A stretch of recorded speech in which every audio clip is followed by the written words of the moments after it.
Be afraid, be very afraid, because it's word knob.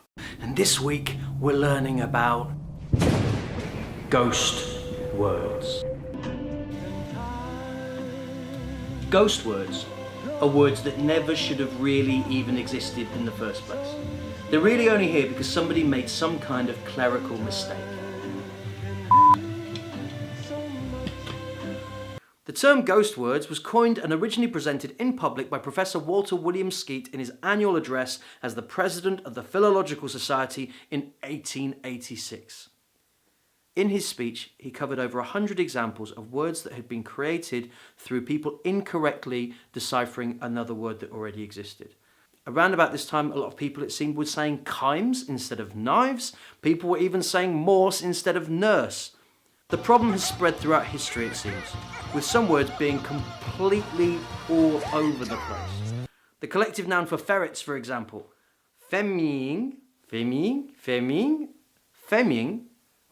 collective noun for ferrets, for example, which I can't say, is actually the result of a centuries-long chain of typographical errors.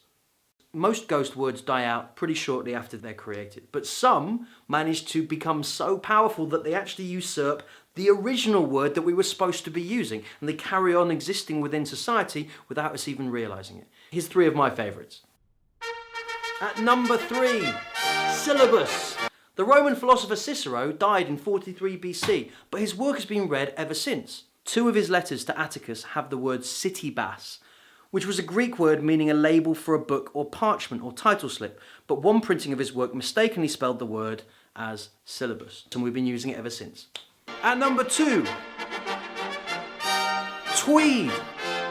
I know it's hard to believe, but a fabric used by many farmers and hipsters that I've seen in London actually shouldn't be called tweed at all. It should be called tweel, which is the Scottish word for the stuff.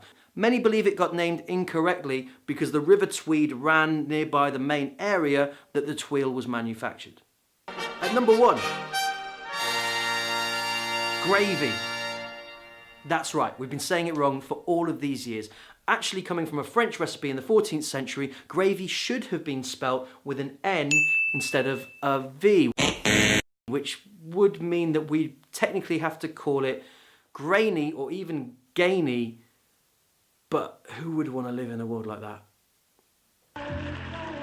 So, there you have it, ghost words. If you enjoyed that and want to find out more, have a look in the description. I'll send you some links to some other things that have been written about ghost words. But if you've got any other examples of ghost words that you found or you know about, stick them in the comment section. Maybe there's some words that you've invented at one point in time because you mispronounced something as a child. My mate Chen used to call skeletons skellingtons for so long that he kind of created a ghost word out of that. But yeah, share it, tell me about it, and I'm gonna go and have some gravy.